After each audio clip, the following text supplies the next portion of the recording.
आपण दुसरी जी मुस्लिम कविता आहे ती आपण पाहणार आहोत. मुस्लिम कवितेमध्ये केवळ कवीच मुस्लिम आहेत असं नाही, तर त्यामध्ये मुस्लिमांविषयीचं, मुस्लिमांच्या कुराणातल्या तत्वज्ञानाचं, या अशा अनेक काही गोष्टींचं त्याच्यामध्ये वर्णन आहे, त्याच्यामध्ये समावेश आहे आणि म्हणून ती मुस्लिम कविता आहे असं आपल्याला म्हणता येईल.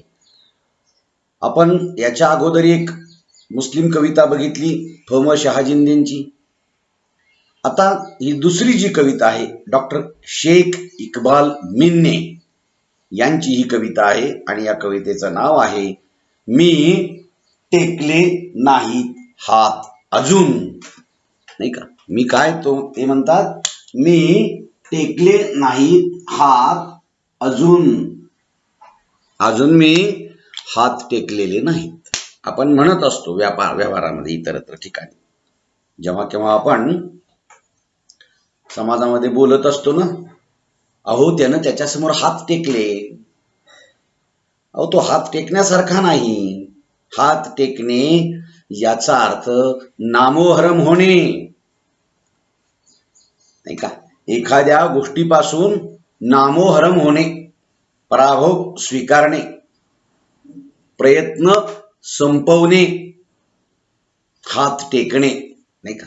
आणि म्हणून कवी म्हणतो की मी अजून हात टेकले नाही, मी अजून पराभूत झालो नाही, मी अजून प्रयत्न सोडलेले नाही, मी अजून प्रयत्नवादीच आहे. म्हणून डॉक्टर शेख इक्बाल मिन्ने हे आपल्या महाविद्यालयामध्ये एक 5-6 वर्षापूर्वी आले होते. त्यांचं विद्यार्थ्याच्या समोर एक व्याख्यान झालं होतं आणि प्राध्यापकांच्या समोर एक गझल, मी आणि माझी गझल किंवा मी आणि माझी कविता असं ते व्याख्यान त्यांचं झालं होतं. अतिशय सुंदर असं. हे डॉक्टर शेख इक्बाल मिन्ने जे आहेत हे पेशाने डॉक्टर आहेत आणि ते रेडिओलॉजिस्ट आहेत. हे काय प्रस्तावनेमध्ये ते वर्णन नाही आलेलं, परंतु ते औरंगाबादला रेडिओलॉजिस्ट आहेत आणि जालन्याच्या का औरंगाबादच्या एका मेडिकल कॉलेजमध्ये ते प्राध्यापकही आहेत. आणि म्हणून या वेगळ्या पेशाचा हा माणूस, डॉक्टरी पेशातला हा माणूस साहित्याकडे वळला आणि त्यातल्या त्यात विशेषतः गझलेकडे तो वळलेला. त्यांच्या अनेक गझला प्रसिद्ध आहेत, नाही का. मराठी साहित्यामध्ये एक प्रसिद्ध गझलकार म्हणून ते आहेत. त्याचबरोबर ते मुस्लिम मराठी साहित्य सांस्कृतिक मंडळाचे संस्थापक आहेत, विश्व गझल परिषदेचे ते अध्यक्ष आहेत. अशा वेगवेगळ्या पदावर त्यांनी काम केलेलं आहे. मराठी साहित्यामध्ये रुबाई नावाचा जो प्रकार रूढ झाला आणि ते रुबाई नावाचा तंत्रशुद्ध असा जो संग्रह आहे, तर तो संग्रह त्यांनी लिहिलेला आहे. रुबाई उठा गड्यांनो हा त्यांचा बाल गझल संग्रह आहे. गझलेचाच आहे पण बालकांसाठीच्या. त्यांच्या जखम काळजाची, माझ्या तुझ्या कविता, मी टेकले नाहीत हात अजून, हे सगळे त्यांचे कविता संग्रह आहेत, पर्यायाने गझल संग्रह आहे. आणि त्यांची एक एकांकिका आहे, त्या एकांकिकेचं नाव आहे आय वॉन्ट स्मॅक. तसंच त्यांनी गझल बोलते तेव्हा, तू पुन्हा स्वप्नात सजना किंवा प्राजक्तांच्या फुलाप्रमाणे, हे गझलांच्या त्यांच्या सीडीज आहेत, गायकानं गायलेल्या, यांनी त्या गझला दिलेल्या. या नावाने गझल बोलते तेव्हा, तू पुन्हा स्वप्नात सजना आणि प्राजक्तांच्या फुलाप्रमाणे, हे 3 सीडींचे संग्रह आहेत, 3 सीडीज आहेत वेगवेगळ्या. आता ही जी कविता आहे की नाही, मी टेकले नाहीत हात अजून, या कवितेमधून कवी त्याला जे सांगायचंय ते भयमुक्त, बेधडक. तो म्हणतो की भय नसलं पाहिजे, बेधडक असलं पाहिजे, शाश्वत असलं पाहिजे. म्हणजे भयमुक्त, बेधडक आणि शाश्वत समाजाची निर्मिती झाली पाहिजे. समाज हा भयमुक्त निर्माण झाला पाहिजे. समाज हा तसा घडला पाहिजे, शाश्वत असला पाहिजे, बेधडक असला पाहिजे, उगीच बेडर असला पाहिजे. कशालाही भिणारा नको, कशालाही हात गाळून टाकणारा नको, गलित गात्र होणारा नको. आणि म्हणून शाश्वत समाज जे कधीही सत्यापासून ढळणार नाही, जे कधीही निकराच्या लढाईला तयार आहे, जो स्वाभिमान कधीच गहाण टाकणार नाही, अशा प्रकारचा उत्तम दर्जाचा उत्कृष्ट असा समाज घडावा, यासाठी तो या कवितेमधून आवाहन करतो, तो सांगतो. तो काय म्हणतो पहा. मी अगोदर सगळी कविता वाचतो आणि नंतर त्याचा तुम्हाला अर्थ सांगतो. काय म्हणतो तो. सार काही सुरळीत आहे, असं का होत नाही कधी माझ्या वादळी जीवनात. हे खांदे हाडामांसाचे आहेत, दगडाचे नाही. साऱ्या अवकाशाचे ओझे कोसळले तरीही मी टेकले नाही हात अजून. कोणत्याही पोकळ आशावादी जमिनीवर मला ठाऊक आहे. तो म्हणतो की मी कोणत्याही आशावादी पोकळ जमिनीवर हात टेकले नाहीत. तो पुन्हा म्हणतो, मला ठाऊक आहे मैं किसी कंधों पे इतना बोझ नहीं डालता कि वो कंधे सह नहीं सके. बघा, तो म्हणतो की मैं किसी कंधों पे इतना बोझ नहीं डालता कि वो कंधे सह न सके. असं प्रत्यक्ष अल्लाहनच म्हटलंय कुराण करीम मधून. पण दर वेळेला दाटून आलेले काळे घनघोर कोसळतात आणि बेमुरवत अमानुष प्रयत्न करतात वाहून नेण्याचा माझ्या अस्तित्वालाच. मी प्रतीक्षित आहे माझ्याच अशा कालखंडाच्या, जो हळवा असेल, हवासा वाटणारा असेल, पुन्हा पुन्हा जगावेसे वाटून भविष्याच्या डोळ्यात डोळे घालून पाहणारा असेल, जो बेधडक, भयमुक्त, आश्वासक पण शाश्वत स्वप्न सजवणारा असेल. असा तो विश्वास असेल, असा तो काळ असेल माझ्यासाठी येणारा, असा कालखंड आला असला पाहिजे. तो काय म्हणतो पहा. आता कविता ही संपली, तर कविता आता तुम्हाला त्याच्या आशयासह सांगतो. काय म्हणतो कवी.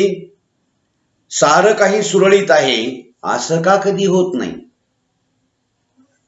दुसरी ओळ पहिल्या ओळीचा अर्थच बदलून टाकते. काय म्हणतो तो. सारं काही सुरळीत आहे का. नाही. तो म्हणतो लगेच, असं का होत नाही कधी माझ्या वादळी जीवनात. सगळं काही सुरळीत चाललेले असं मानवांच्या जीवनामध्ये का होत नाही.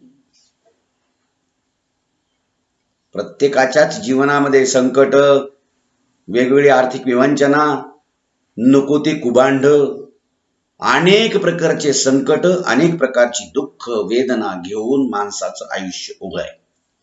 आणि त्याच्याचमुळे तर अर्थ आहे सुखाला. म्हणून कवी म्हणतो पहा. एक धागा सुखाचा. संत तुकारामाचा सुद्धा अभंग आहे.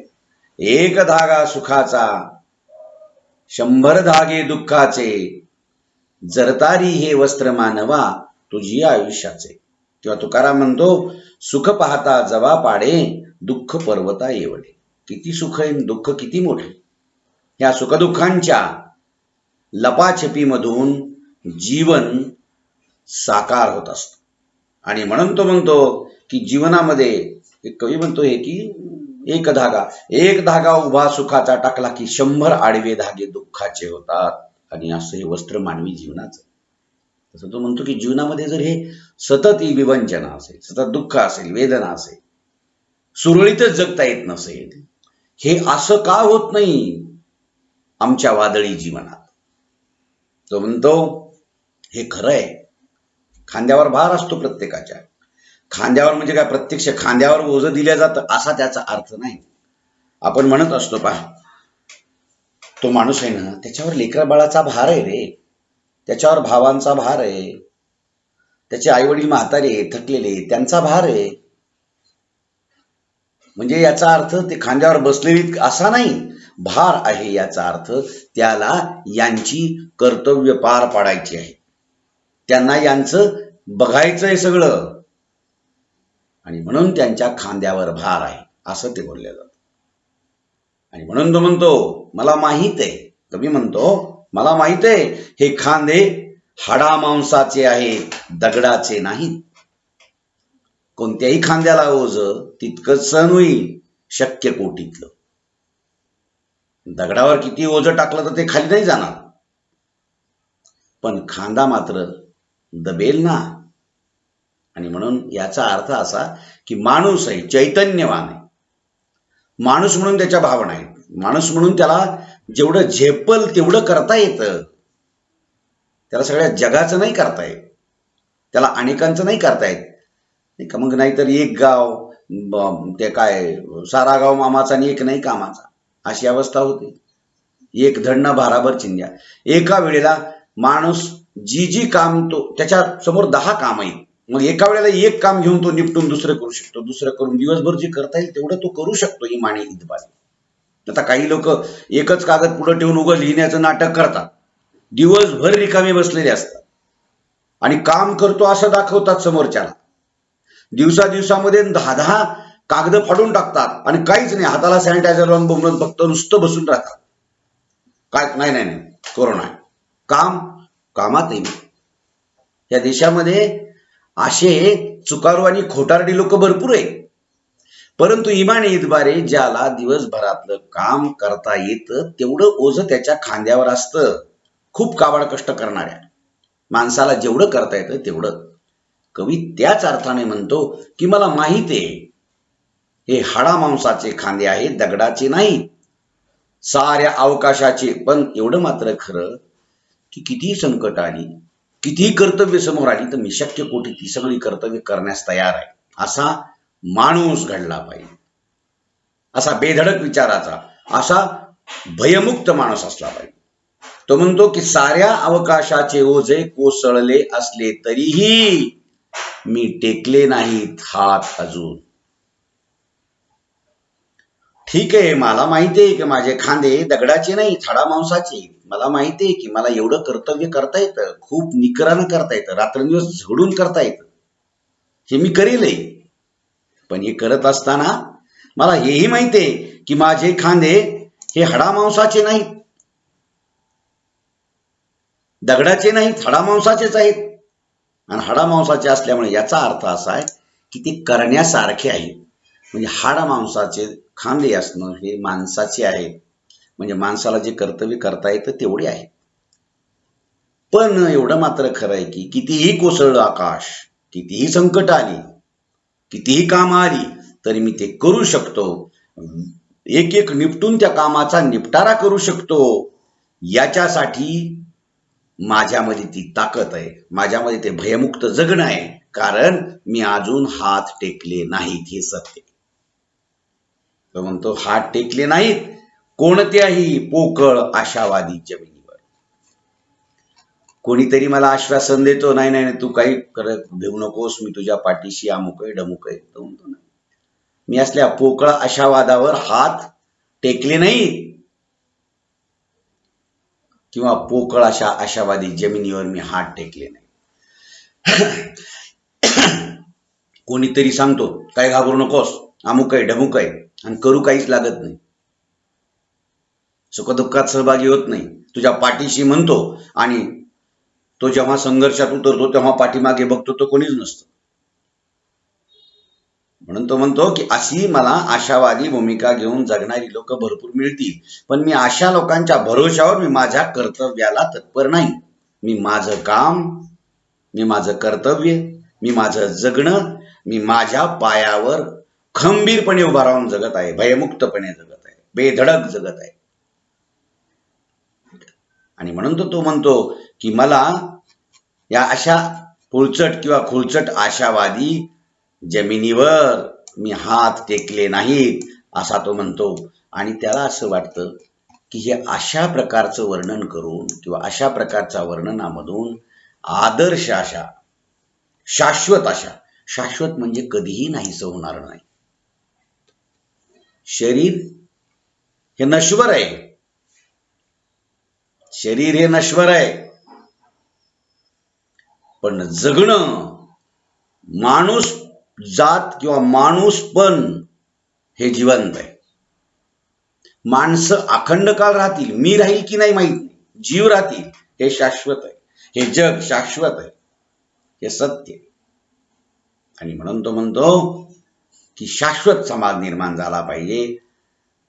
त्या शाश्वत समाजाच्या निर्मितीसाठी स्वतःचे हातपाय स्वतः हलवले पाहिजे, स्वतः तो जगला पाहिजे, स्वतःच्या हिमतीवर जगला पाहिजे. आणि म्हणून तो पुढे म्हणतो, मला ठाऊक आहे. तो कुराणामधलं उदाहरण देऊन सांगतो, किंवा कुराणमधल्या त्या जे शर्यत असतात त्याच्यामध्ये त्या श्लोकांसारखी जी ओळी असतात त्याच्यामधलं उदाहरण घेऊन तो मराठीत सांगतो, हिंदीमध्ये सांगतो. तो म्हणतो, मैं किसी कंधों पे इतना बोझ नहीं डालता कि वो कंधे सह नाही सके. ते म्हणतो की मला माहित आहे, ईश्वर म्हणतो, अल्लाह म्हणतोय कुराणमध्ये की मी कोणाच्याही खांद्यावर एवढं ओझं टाकणार नाही की तो सहन करणार नाही. सहन करण्या इतपतच ओझं त्याच्या खांद्यावर टाकण्याची मी हिंमत दाखवतो असं देव अल्लाह म्हणतो. म्हणून तो म्हणतो की त्याच्या पलीकडे त्याच्यावर ओझं येणार, जे त्याला शक्य आहे तेच करेल. म्हणून ईश्वर सुद्धा किंवा तो म्हणतो अल्लाह सुद्धा असंच म्हणतो की मी कोणत्याही व्यक्तीच्या खांद्यावर त्याला सहन होणार नाही एवढं ओझं कधीच टाकणार नाही. आणि म्हणून तो म्हणतो माणूस म्हणून आम्ही, माणूस म्हणून मी तेवढं ओझं सहन करण्याची ताकद आहे. कारण हाडा मांसाचे खांदे हे मला माहित आहे. याचा अर्थ माणूस आहे. आणि माणसानं निदान दिवसभर त्यानं काबाड कष्ट 12 घंटे 14 घंटे काम केलं, त्याला 6 घंटे तरी निदान 7 घंटे तरी आराम हवा आहे, ह्याची जाणीव आहे मला. काबाड कष्ट करणार आहे, तो सहन होऊ शकेल एवढं काम करू शकेल एवढं त्याला दिलंय. आणि म्हणून कर्मे ईशो भजावा, त्याला कर्म, ज्याच्याकडे चांगलं कर्म आहे त्याच्याच ठिकाणी ईश्वर असतो. आणि म्हणून त्याला अशा चांगल्या समाजासाठी, शाश्वत समाजासाठी तो म्हणतो. म्हणून तो म्हणतो की ईश्वर सुद्धा असा म्हणतो, अल्लाह सुद्धा असा म्हणतो की एखाद्याच्या खांद्याला बोझ सहन होणार नाही एवढं ओझं त्याच्यावर मी टाकत नाही, असा ईश्वर म्हणतो, अल्लाह म्हणतो. आणि हे उदाहरण सांगून त्यात ईश्वराचं किंवा अल्लाहचा निर्वाळा देऊन किंवा अल्लाहचा संदर्भ देऊन तो म्हणतो, असं प्रत्यक्ष अल्लाहनंच म्हटलं कुराण करीम मधून. पण दरवेळेला दाटून आलेले काळे घनघोर कोसळतात. पण काय होतं, दरवेळेला येणारी संकट, घनघोर काळे ढग, पावसाळ्यात ते आशावादी भूमिकेनं प्रतिमा त्या येतात. आता हे कोसळणे, बेमुरवत अमानुष वाहून नेणे म्हणजे पाऊस जमिनीसाठी, पिकांसाठी, प्रफुल्लित त्या सृष्टीला करण्यासाठी येत असतो, हे सत्य. पण तो कधी कधी एवढा येतो की उत्तराखंडमध्ये तुम्ही बघितलं असेल की अनेक घरं गाड्यांसहित लोक वाहून गेली, शेकड्यावर हजारावर पुरामध्ये. हे नकोय ना. म्हणून तो म्हणतो, पण काय होतं की ही संकट दरवेळेला एवढी येतात, दाटून येतात काळ्या ढगांसारखी, इतके काळे कुट्ट आणि घनघोर कोसळतात ही संकट आमच्यावर. पाऊस कोसळतो याचा अर्थ संकट कोसळत आहेत. खूप मोठा वाहून नेण्या इतपत पाऊस येणं म्हणजे आमच्यावर उपकाराची भूमिका ती नाही, तर ती वाहून नेण्याची, विनाशाची आहे. आणि म्हणून तो म्हणतो, अशी अनेक संकट, घनघोर संकट बेमुरवत कोसळतात आमच्यावर, बेमुरवत अमानुष प्रयत्न करतात वाहून नेण्याचा माझ्या अस्तित्वालाच. हे प्रत्येक वेळी माझी परीक्षा बघतात ही संकट. एक येत नाहीत. असं म्हणतात बरं का की संकट येतात तेव्हा एकट्याने येत नाही, ती अनेक मार्गाने येतात आणि अनेक संकट एकाच वेळेला येतात, माणसाला हलवून सोडतात. आणि म्हणून तो म्हणतो की अशी अनेक वेळा घनघोर काळे घन माझ्यावर कोसळतात आणि त्यांच्यासोबतच वाहून नेण्याचा मला प्रयत्न करतात, माझ्या अस्तित्वाला, माझ्या स्वाभिमानाला. पण मी ते कधीही घाण टाकणार नाही. म्हणून तो म्हणतो, मी प्रतीक्षेत आहे, मी वाट पाहतोय. कुणाची? माझ्याच अशा कालखंडाच्या, जो हळवा असेल, हवा हवासा वाटणारा असेल. मी असा एक कालखंड येईल याची वाट बघतो. मी असा माझ्या जीवनात एक काळ येईल, एक वेळ येईल याची वाट बघतो, की जी मला हवी हवीशी वाटेल. तो काळ असा असेल माझ्या जीवनातला की मला पुन्हा पुन्हा जगावंसं वाटेल. तो म्हणतो, भविष्याच्या डोळ्यात डोळे घालून पाहणारा असेल. आशावादी तो म्हणतो की माझ्यासाठी असा एक काळाची मी वाट बघतो, तो येईल, मला पुन्हा पुन्हा जगावा वाटेल, मला हा काळ पुन्हा पुन्हा हवा वाटेल, हवा हवासा वाटेल. आणि त्या काळामध्ये मला जगत असताना असं वाटेल की अरे वाह, उद्याचं सुद्धा जगणं, उद्याचा सुद्धा काळ माझ्यासाठी खूप चांगला आहे. आणि तो म्हणतो, भविष्याच्या डोळ्यात डोळे घालून पाहणारा असेल, जो बेधडक भयमुक्त आश्वासक. तो काळ असा येईल माझ्या जीवनामध्ये, भविष्यात सुद्धा मी त्याच्यासोबत, आज तर येईलच, तो म्हणतो भविष्य काळात सुद्धा, पुढच्या काळात सुद्धा असा चांगला काळ शिल्लक राहील, येईल, याची मला शाश्वती वाटते. तो आश्वासक असला पाहिजे, बेधडक असला पाहिजे, भयमुक्त असला पाहिजे. पण तो म्हणतो, पण शाश्वत स्वप्न सजवणारा असेल. पुन्हा त्या काळात सुद्धा तो काळ, पुन्हा पुन्हा पुढची स्वप्न सुद्धा पडतील, तेव्हा ती शाश्वताची असतील, जे कधीही नाहीस होणार नाही त्याची असतील. प्रामाणिकपणा, सत्य, इमानदारी, चांगुलपण हे नाहीशा होणाऱ्या गोष्टी नाही. सत्ता संपत्ती येते आणि जाते, वैभव येतात आणि जातात, पण माणसांच्या कीर्ती दिगंत राहतात. कर्ण हा उदार होता, कीर्ती दिगंत आहे. लक्षात ठेवा, माणसांची कर्म आणि माणसांचं मोठेपण शिल्लक राहतं, हे शाश्वत आहे. आणि म्हणून माणसांनी त्याचं करारी जगणं, स्वाभिमानी जगणं, त्याचं शाश्वत जगणं त्यानं जगलं पाहिजे. बेधडक बेमुरवत त्यानं जगलं पाहिजे. आणि ह्या जगण्याचाच इतिहास लिहिला जातो, ह्या जगण्याचंच भांडवल असतं. आणि तो किंवा ते भांडवल या जगातल्या, या देशातल्या अनेक महान पुरुषांनी ते जगलेलं आहे. म्हणून उद्याचा शाश्वत समाज निर्माण व्हावा, ही आशावादी भूमिका कवीने इथं मांडलेली पहा. इथं आपण थांबूया. ठीक आहे.